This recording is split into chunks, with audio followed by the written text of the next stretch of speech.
ಜಗದ್ಗುರು ಶ್ರೀಕೃಷ್ಣ ಪರಮಾತ್ಮನ ನೆನೆಯೋಕ್ಕಿಂತ ಪೂರ್ವದಲ್ಲಿ ಸಾಕ್ಷಾತ್ ಬ್ರಹ್ಮಚಾರಿಯಾದಂಥ ಈ ಲೋಕದಲ್ಲಿ ಪರಲೋಕದಲ್ಲಿ ಎಲ್ಲ ಲೋಕದಲ್ಲಿ ಸಂಚಾರವನ್ನು ಜೀವಂತವಾಗಿ ಈ ನಮ್ಮ ಕಣ್ಮುಂದೆ ಇರುವಂತಹ ಜಯದ್ಮನನ್ನು ನೆನೆಸುತ್ತಾ ಶ್ರಾವಣ ಮಾಸದ 5ನೇ ದಿವಸದ ಕಾರ್ಯಕ್ರಮವನ್ನು ನಾನು ಆರಂಭವನ್ನು ಮಾಡ್ತಾ ಇದ್ದೇನೆ.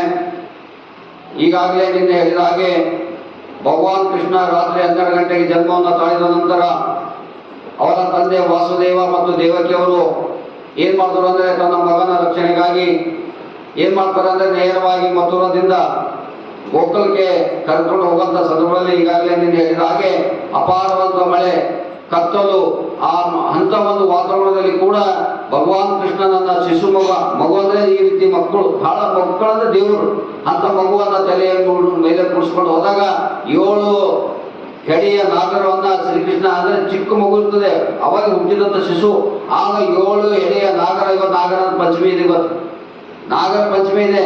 ಭಾಳ ಜನ ಹೇಳ್ತಾರೆ ಕಲ್ಲು ನಾಗರ ಕಂಡರೆ ಹಾಲು ಹಾಕ್ಬೇಕೆ. ಯಾಕೆ ಹಾಕ್ಬೇಕಂದ್ರೆ ಅದು ಉದ್ದೇಶವೇ ಮತ್ತೊಂದು ಕಡೆ ಇದೆ, ಅದು ಹಿನ್ನೆಲೆ ಇದೆ ಅಂತಂದ್ರೆ ಹಾಲು ಹಾಕೋದು ತಪ್ಪಂತಲ್ಲ.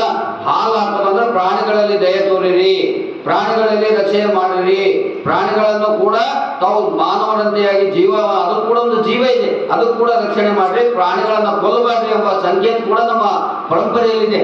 ಭಾಳ ಜನ ತಿಳ್ಕೊತಾರೆ ಹಾಲಂತ ಹಾಕೋದು ತಪ್ಪಲ್ಲ, ಹಾಲು ಹಾಕೋದು ತಪ್ಪಲ್ಲ. ಹಾಲಿನ ಸಂಕೇತ ಏನಿದೆ ಅಂತ ಅಂದ್ರೆ ಗೊತ್ತಾ, ಏನಂದ್ರೆ ಪ್ರಾಣಿಗಳಲ್ಲಿ ದಯ ತೋರ್ರಿ, ಪ್ರಾಣಿಗಳಿಗೆ ಕೂಡ ರಕ್ಷಣೆ ಮಾಡ್ರಿ, ಪ್ರಾಣಿಗಳಿಗೆ ಕೂಡ ಮಾನವರಂತೆ ಕೂಡ ಬದುಕಲು ಬಿಡ್ರಿ ಎಂಬ ಒಂದು ಸಂಕೇತ ಕೂಡ ನಮ್ಮಲ್ಲಿ ಪ್ರತಿಯೊಂದು ಹಬ್ಬಗಳ ಹಿನ್ನೆಲೆ ಇದೆ. ಆದ್ರೆ ಇತ್ತೀಚೆಗೆ ಏನಲ್ಲ ಅದನ್ನ ಮೂಲವನ್ನು ಅರ್ಥ ಮಾಡಿಕೊಳ್ಳುತ್ತಾ ಇಲ್ಲ. ಮೂಲವನ್ನು ತಿಳಿದುಕೊಳ್ಳದೆ ನಾವು ಬೇರೆ ಬೇರೆ ರೀತಿಯಾಗಿ ಅರ್ಥವನ್ನ ಕಲ್ಪಿಸಿ ಅದರ ಮೂಲವನ್ನ ನಾವು ಏನ್ ಮಾಡ್ತೇವೆ ಬೇರೆ ಕಡೆ ಸಾಕ್ತಾ ಇದ್ದೇವೆ ಬೇರೆ ಕಡೆ. ಹಾಗಾಗಿ 7 ಹೆಡೆಯ ನಾಗರ ಹಾವು ಏನ್ ಮಾಡಿತ್ತು ಅಂದ್ರೆ ಭಗವಾನ್ ಶ್ರೀಕೃಷ್ಣ ಶಿಶು ಇದ್ದಾಗ ಆ 7 ನಾಗರದ ಹಾವುಗಳನ್ನ ಅದು ರಕ್ಷಣೆ ಮಾಡ್ತದೆ. ಅದಕ್ಕಾಗಿ ರಕ್ಷಣೆ ಮಾಡ್ತದೆ ಅಂದ್ರೆ ಆ ಮಳೆಯನ್ನು ಬೀಳಬಾರ್ದು, ಆ ಕೂಸಿ ಮೇಲೆ ಮಳೆ ಬೀಳಬಾರ್ದು, ಅದಕ್ಕೆ ರಕ್ಷಣೆ ಮಾಡಿ ಯಾಕ ತಾಯಿಯ ಗರ್ಭದಲ್ಲಿ ಬಂದಿತ್ತು ಮಗು ಕೃಷ್ಣ, ಹಾಗೆ ಆ ಶೇಷ ನಾಗ ಕೂಡ ರಕ್ಷಣೆಯನ್ನು ಮಾಡಿ ನೇರವಾಗಿ ಗೋಕುಲಕ್ಕೆ ಪ್ರವೇಶ ಆಗ್ತಾನೆ ಶ್ರೀಕೃಷ್ಣ. ಗೋಕುಲಕ್ಕೆ ಪ್ರವೇಶವಾದಾಗ ಇಡೀ ಗೋಕುಲ ಏನಾಯ್ತು ಅಂದ್ರೆ ಸ್ವರ್ಗಲೋಕವಾಯ್ತು. ಸ್ವರ್ಗಲೋಕ ಅಂದ್ರೆ ಏನು? ಒಬ್ಬ ಮನುಷ್ಯ ಇವತ್ತು ಉದಾಹರಣೆಯಾಗಿ ಹೇಳ್ತಾನೆ, ಒಬ್ಬ ಮನುಷ್ಯ ಒಳ್ಳೆ ಸಂಗೀತಗಾರ, ಒಳ್ಳೆ ಅಮಿತಾಬ್ ಬಚ್ಚನ್ ಅಂತ ವ್ಯಕ್ತಿ ನೇರವಾಗಿ ಬೀದರ್ಗೆ ಬಂದದ್ದು, ವಿಶೇಷವಾಗಿ ಹೌಸಿಂಗ್ ಬೋರ್ಡ್ ಕಾಲೋನಿ ಬಂದಂದ್ರೆ ಇಡೀ ಬೀದರ್ ಸಿಟಿ ಏನೇನು ಮಾಡ್ತದೆ ಹೌಸಿಂಗ್ ಬೋರ್ಡ್ ಬರ್ತದೆ. ಹೌಸಿಂಗ್ ಬೋರ್ಡ್ ಯಾಕೆ ಬರ್ತದೆ ಅಂದ್ರೆ ಅಮಿತಾಬ್ ಬಚ್ಚನ್ ನೋಡಕ್ ಬರ್ತದೆ, ನೋಡಕ್ ಬರ್ತಾರಲ್ಲ ಎಲ್ಲರೂ. ಹಾಗೆ ಭಗವಾನ್ ಶ್ರೀಕೃಷ್ಣನೇ ಭೂಲೋಕಕ್ಕೆ ಆಗಮಿಸಿ ಗೋಕುಲಕ್ಕೆ ಆಗಮಿಸಿದಾಗ ಅಂದ್ರೆ ಗೋಕುಲವೇ ಏನಾಯ್ತು, ಗೋಕುಲದ ಜನ ಹಗಲು ರಾತ್ರಿ ಅಂದರೆ ಇಡೀ ಗೋಕುಲ ಏನಾಯ್ತು ಅಂದ್ರೆ ಬೆಳದಿಂಗಳವಾಯ್ತು. ಯಾಕೆ ಬೆಳದಿಂಗಳವಾಯ್ತು? ಉಲ್ಲಾಸ ಆಯ್ತು, ಉತ್ಸಾಹ ಆಯ್ತು. ಏನಂತಂದ್ರೆ ನಮ್ಮ ಊರಿಗೆ ಭಗವಾನ್ ಶ್ರೀಕೃಷ್ಣನ ಆಗಮನ ಆಗಿದೆ ಅಂತ ಹೇಳಿ ಎಲ್ಲರಿಗೂ ಗೊತ್ತಾಯ್ತು. ಒಂದ್ ಕಡೆ ಗೊತ್ತಾದ ನಂತರ ಎಲ್ಲರೂ ಹರ್ಷದಿಂದ ಉಲ್ಲಾಸದಿಂದ ಭಗವಾನ್ ಕೃಷ್ಣನ ನೋಡಲು ಪ್ರತಿಯೊಬ್ಬರು ಮನೆಯಲ್ಲಿ ನೋಡೋಣ ನಡ್ರಿ ಎಲ್ಲಿಗೆ ನೋಡೋಣ, ನಂದ ಬಾಬಾ ಅಂದ್ರೆ ಕೃಷ್ಣನ ಮನೆಯಲ್ಲಿದ್ದಲ್ಲ ಶಿಶು.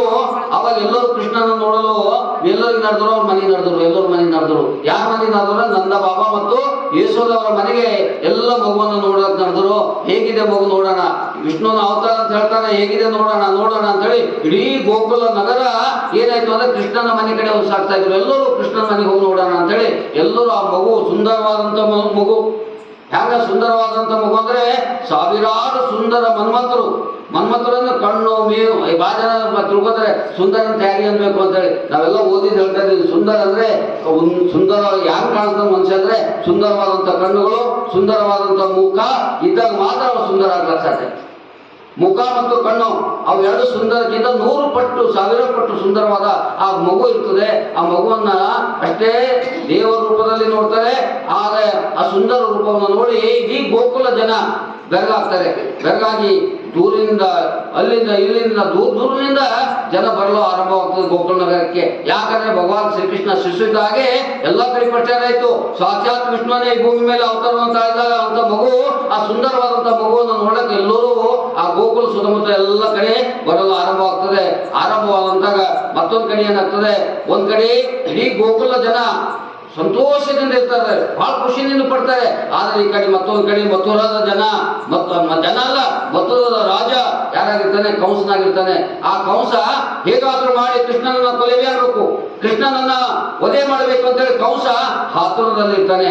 ಅವಾಗ ಕಂಸ ಏನು ವಿಚಾರ ಮಾಡ್ತಾನೆ ಅಂತಂದ್ರೆ ಆ ಮಗುವನ್ನ ಹೇಗೆ ಕೊಲೆ ಮಾಡ್ಬೇಕಂತ ಹೇಳಿ ಆಗ ಅವನಿಗೆ ಭಯಭೀತನಾಗ್ತಾನೆ. ಆದರೂ ಕೂಡ ಕೃಷ್ಣ ಶಿಶುವಾಗಿರ್ತದೆ. ಶಿಶುವಾಗಂತ ಸಂದರ್ಭದಲ್ಲಿ ಅವನಿಗೆ ನೇರವಾಗಿ ಶಿಶುವನ್ನು ಕೊಲ್ಲಕ್ಕಾಗಲ್ಲ. ಅವ ಪ್ರೀತಿಯಿಂದ ಕೊಲ್ಲಬೇಕು. ಯಾಕಂದ್ರೆ ಅಲ್ಲಿ ಜನ ಮತ್ತೆ ತಿರುಗಿ ಬಿದ್ದರೆ ನನ್ನ ರಾಜ್ಯವನ್ನು ಕಳ್ಕೊಳ್ತೇನೆ, ಕಂಸನ ವಿರುದ್ಧವಾಗಿ ಜನ ದಂಗೆ ಇದ್ರೆ ನಾ ಏನ್ ಮಾಡ್ಬೇಕು ಅಂತೇಳಿ ಪ್ರೀತಿನಿಂದ ಒಂದು ಉಪಾಯದಿಂದ ಏನ್ ಮಾಡ್ತಾನೆ, ಮೋಸದಿಂದ ಕೊಲೆಯನ್ನು ಮಾಡ್ಬೇಕಂತೇಳಿ ಸಜ್ಜಾಗ್ತಾನೆ. ಯಾರು? ಕಂಸ. ಯಾರಿಗೆ? ಕೃಷ್ಣ. ಕೃಷ್ಣ ಅಂದ್ರೆ ಯಾರು? ಮುದ್ದಾದ ಕೂಸು. 2 ದಿನ 3 ದಿವಸದಲ್ಲಿದ್ದಂಥ ಕೂಸನ್ನ ಕೊಲೆ ಮಾಡ್ಬೇಕಂತೇಳಿ ಏನ್ ಮಾಡ್ತಾನೆ, ಯಾರು ಶ್ರಾವಣ ಮಾಸದಲ್ಲಿ ಅಷ್ಟಮ ದಿವಸದಲ್ಲಿ ಎಂತ ರಾತ್ರಿಯಲ್ಲಿ ಹುಟ್ಟಿದಂತ ಮಕ್ಕಳನ್ನ ತನ್ನ ರಾಜ್ಯದಲ್ಲಿ ಯಾರೇ ಮಕ್ಕಳು ಹುಟ್ಲಿ ಅವರನ್ನ ಕೊಲೆ ಮಾಡ್ಲಿ ಅಂತೇಳಿ ಆದೇಶವನ್ನು ಮಾಡ್ತಾರೆ. ಆದೇಶ ಮಾಡಿದಾಗ ಆಗ ಇಡೀ ಗುರುತಿಸ್ತಾರೆ. ಆದ್ರೆ ಕೃಷ್ಣನ ಸಂಚು ಗೊತ್ತಾಗಲ್ಲ. ಯಾಕೆ ಗೊತ್ತಾಗಲ್ಲ ಅಂದ್ರೆ ದೇವಕಿಯ ಮತ್ತು ವಾಸುದೇವ ಪುತ್ರನಾದಂತಹ ಶಿಶು ಮುಂದೇನಾಗ್ತದೆ ಅಂದ್ರೆ ಚಮತ್ಕಾರದಿಂದ ಅಂದ್ರೆ ಮಾಯಲೋಕದಲ್ಲಿ ತಂದೆ ಏನ್ ಮಾಡ್ತಾನೆ, ಅವ್ರ ಮನೇಲಿ ಬಿಟ್ಟು ಎಕ್ಸ್ಚೇಂಜ್ ಮಾಡ್ತಾನೆ ಮಗು. ಆ ಮಗು ಆದಾಗ ಅವ್ರೇನಂತಾರೆ, ನಂದ ಬಾಬಾ ಆಗ ಜನಿಸಿದಂತ ಮಗು ಇದೆ, ಇದು ವಾಸುದೇವ ಮತ್ತು ದೇವಕಿ ಪುತ್ರನಲ್ಲ ಅಂತೇಳಿ ಗೊತ್ತಾಗಲ್ಲ. ಕೊನೆಗೆ ಏನಾಗ್ತದೆ ಗೊತ್ತಾಗ್ತದೆ. ಏನ್ ಗೊತ್ತಾಗ್ತದೆ? ಗುಪ್ತಚರದ ಮೂಲಕ ಗೊತ್ತಾಗ್ತದೆ. ಅಂದ್ರೆ ಈ ಶಿಶು ಅಂದ್ರೆ ಏನು? ಶ್ರೀಕೃಷ್ಣನ ಮಗು ಎಲ್ಲಿದೆ ಅಂದ್ರೆ ನಂದ ಬಾಬರ ಮನೆಯಲ್ಲಿದೆ ಅಂತ ಗೊತ್ತಾಗ್ತದೆ. ಆವಾಗ ಏನ್ ಮಾಡ್ತಾರೆ ಅಂದ್ರೆ ಕಂಸನಿಗೆ ಗೊತ್ತಾಗಲ್ಲ, ನೇರವಾಗಿ ಯುದ್ಧವನ್ನು ಮಾಡಲ್ಲ. ಆಗ ಏನ್ ಮಾಡ್ತಾನೆ ಅಂದ್ರೆ ಮಾಯೆ ಅಂದ್ರೆ ಏನು? ಒಂದು ಜಾದುಗಾರದಂತ ಹೆಣ್ಮಗಳು, ರಾಕ್ಷಸದಂತ ಹೆಣ್ಮಗಳು. ಆಕಿನ ಹೆಸರು ಇರ್ತದೆ ಪೂತನ. ಪೂತಿನಿ ಅಂತ ಕೂಡ ಕರೀತಾರೆ, ಪೂತನ ಅಂತ ಹೇಳಿ ಕೂಡ ಕರೀತಾರೆ ಆಕಿನ ಹೆಸರು. ಆಗ ಆ ಪುತನೆ ಕರ್ತಾರೆ. ಆಕೆಯನ್ನು ಮಾಯಗಾರ್ತಿ ಇರ್ತಾಳೆ, ಮೋಸಗಾರ ಇರ್ತಾಳೆ, ಆಕೆ ಬಂದು ಜಾದು ಇರ್ತದೆ. ಹಾಗೆ ಕರ್ಸಿ ಹೇಳ್ತಾಳೆ. ಕಂಸ ಹೇಳ್ತಾನೆ, ಓ ಪುತನ, ಏನ್ ಮಾಡು, ಈಗಾಗಲೇ ನಂದ ಗೋಕುಲದಲ್ಲಿ ಜನಿಸಿದಂತ ಮಗು ಯಶೋದೆ ಪುತ್ರ ಇದೆ, ಪುತ್ರನಾಗಿ ಅಲ್ಲಿ ಬೆಳೀತಾ ಇದೆ ಶ್ರೀಕೃಷ್ಣ. ಅದಕ್ಕೆ ಏನು ಹೇಗಾದ್ರೂ ಮಾಡು, ಏನ್ ಮಾಡು, ಮೋಸದಿಂದ ಮಾಡು, ಮಾಯದಿಂದ ಮಾಡು, ಹೇಗಾದ್ರೂ ತಂತ್ರದಿಂದ ಮಾಡಿ ಆ ಮಗುವನ್ನ ನಾನು ಏನ್ ಮಾಡ್ಬೇಕು, ಕೊಲೆ ಮಾಡ್ಬೇಕು ಅಂತ. ಆಗ ಆಕೆ ಬಹಳ ಸಂತೋಷ ಪಡ್ತಾಳೆ. ಇದೇ ದೊಡ್ಡ ಕೆಲಸ ಅಲ್ಲ, ಯಾಕಂದ್ರೆ ನಾನು ರಾಕ್ಷಸ ಸಂತಾನದವಕ್ಕೆ ಇದು ಮಗುವನ್ನು ಕೊಲೆ ಮಾಡೋದೇನು ದೊಡ್ಡ ಮಾತಲ್ಲ ಅಂತೇಳಿ ಕಂಸರಾಜನಿಗೆ ವಚನ ಕೊಡ್ತಾಳೆ. ಓ ರಾಜನ್, ನಾನು ಖಂಡಿತವಾಗಿ ಈ ಕೆಲಸವನ್ನು ಮಾಡ್ತೇನೆ. ಆಗ ಕಂಸರಾಜ ಏನ್ ಮಾಡ್ತಾನೆ ಅಂದ್ರೆ ಪುತನ ನಂದ ಗೋಕುಲಕ್ಕೆ ಕಳಿಸ್ತಾನೆ. ಆಗ ನಂದ ಗೋಕುಲಕ್ಕೆ ಹೋದಾಗ ಯಶೋದ ಮಡಿಲಲ್ಲೇ ಕೃಷ್ಣ ಬೆಳೀತಾ ಇರ್ತಾರೆ ತೊಟ್ಟಿಲಿನಲ್ಲಿ. ಹಾಯ್ವ ಅಂತ ಹೇಳಿ ಖುಷಿಯಿಂದ ಆಡ್ತಾ ಇರ್ತಾಳೆ. ಎಲ್ಲರ ತಾಯಿ ಆಡ್ತಾ ಇರ್ತಾಳೆ. ಮಗು ಅಂದ್ರೆ ಒಟ್ಟು ದೇವರು. ಈಗಾಗಲೇ ಇದ್ದಾಳ ನೋಡಿ ಹುಡುಗಿ. ಮಗು ಅಂದ್ರೆ ದೇವರು. ನೀವೆಲ್ಲ ಗೊತ್ತಿರಲ್ಲ ಮಕ್ಕಳೇ, ನೀವೆಲ್ಲರೂ ದೇವ್ರ ಸಮಾನ. 18 ವರ್ಷದಾಗ ಮಕ್ಕಳೇ ಅಂತ ಹೇಳ್ತೀವಿ ನಾವು. ನೀವೆಲ್ಲರೂ ಏನಾಗಿದ್ರಿ? ದೇವರು ಇದ್ರಿ, ದೇವ್ರು. ಗೊತ್ತಾ? ಹಾಗೆ ಏನಾಯ್ತು ಇಲ್ಲ ಅಂದ್ರೆ ಭಗವಾನ್ ಕೃಷ್ಣ ನೋಡಲು ಅನೇಕ ಜನರ ಜೊತೆಗೆ ಬುದ್ಧಿನ ಕೂಡ ಏನ್ ಮಾಡ್ತಾಳೆ, ಲೈನ್ ಸಾಲಿನಲ್ಲಿ ಇರ್ತಾಳೆ. ಲೈನ್ ಸಾಲಿನಲ್ಲಿ ನಾನು ಕೂಡ ಯೇಸುದ ಹುಟ್ಟಿದಂತ ಜನನವಾದಂತ ಮಗು ಶಿಶುವನ್ನ ನೋಡ್ಬೇಕಂತೇಳಿ ಗೋಕುಲದ ಬಂದಂತ ಜನರ ಮಧ್ಯದಲ್ಲಿ ಅವಳು ದಾರಿಯಲ್ಲಿ ನಿಂತು ಆ ಮಗುವನ್ನು ನೋಡಕ್ ಹೋಗ್ತಾಳೆ. ಆ ಮಗುವನ್ನ ನೋಡಕ್ ಹೋದಾಗ ಯೇಸುದ ಏನಂತಾಳೆ, ನಮ್ಮ ಗೋಕುಲದವರು ಇವರು ಕೂಡ ಅಂತೇಳಿ ಆ ಮಗುವನ್ನ ತೋರಿಸ್ತಾಳೆ. ಶಿಶುವನ್ನು ಹುಟ್ಟಿದಂತ ಮಗುವನ್ನ ತೋರಿಸಿದಾಗ ಆಗ ಆಕೆ ಏನ್ ಮಾಡ್ತಾಳೆ ಅಂದ್ರೆ ಮಾಯಗಲತಿ, ಆಕೆ ಮಾಟಗಲತಿ. ಯಾರು ಅಂದ್ರೆ ಪುತನ. ಆಗ ಏನ್ ಮಾಡ್ತಾಳೆ ಅಂದ್ರೆ ಅಲ್ಲಿ ಅವರ ಮನಸ್ಸನ್ನು ಹೊಲಿಸ್ಕೊತಾಳೆ. ಯಾವ್ದು ಅಂದ್ರೆ ಯೇಸುದವಳು. ನಾನು ಕೂಡ ನಿಮ್ಗೆ ಹಾಗೆ ಕೃಷ್ಣ ಮುದ್ದು ಹಾಗೆ ಹೀಗೆ ಅಂತೆಲ್ಲ ವರ್ಣನೆ ಮಾಡಿ ಆ ಕೂಸಿನ ಜೊತೆನೆ ಆಟ ಆಡ್ಬೇಕು ನಾನು ಅಂತೇಳಿ ಏನ್ ಮಾಡ್ತಾಳೆ ಅಂದ್ರೆ ಮಾಯಗಲತಿ ಪುತಿನ ರಕ್ಷಿಸಿ ಆ ಯಶೋದರ ಮನಸ್ಸನ್ನು ಗೆಲ್ತಾಳೆ.